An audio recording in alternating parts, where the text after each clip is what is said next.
Good afternoon everybody. ముందుగా అనురాధ గారు, మీరు ఎక్సలెంట్ కంటెంట్ పిక్ చేసుకుంటారు నాకు తెలుసు.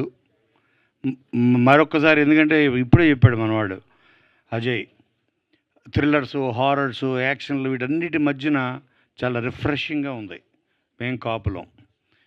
ఇది యాక్చువల్గా 2003లో వెంకీ అనే సినిమాలో నేను డైలాగ్ వాడా, ఎట్ కాల్ ద కాప్స్ అంటే ఎట్ వీడిని కొట్టడానికి ఎట్ కాపులు చౌదరి ఎందుకురా అంటాడు బ్రహ్మానందం.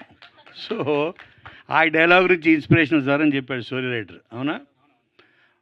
ఎట్ నన్ను చూసి చెప్పుంటాడు, బట్ ముందే చెప్పా అయితే ఓకే. సో అలాగా వినంగానే ఫస్ట్ మార్కెటింగ్ టెక్నిక్ బాగా తెలిసిన మా అందరి గ్రూపుల్లో నెంబర్ 1 ఎవరైనా ఉంటే రవి. తను he knows how to market his product, market himself.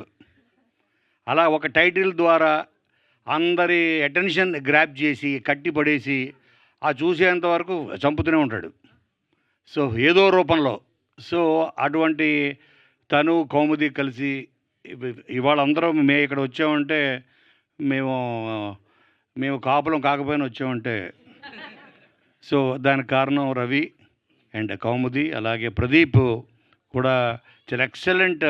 తన డైరెక్టరు, తనకి ఏం కావాలో తెలుసు. తను ఎవ్రీ డే నాకు ప్రదీప్ గురించి తను ఎవ్రీ డే చెప్తుంటాడు Ravi.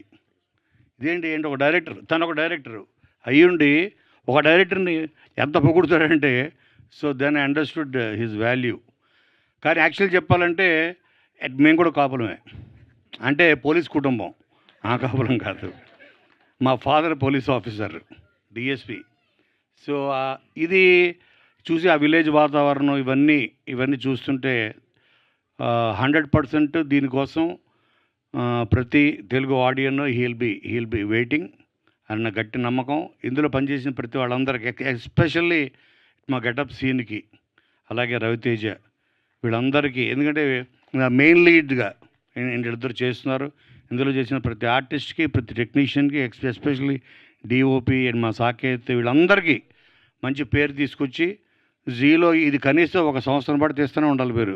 Season 1, season 2, season 3, next మేము బ్రాహ్మణం తీయండి, మేము చౌదరిలం అది కూడా తీసేయండి.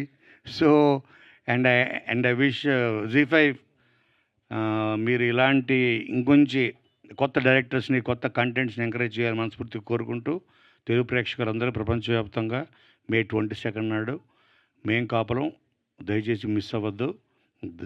Let's all celebrate good content. Thank you Kona garu, thank you so much.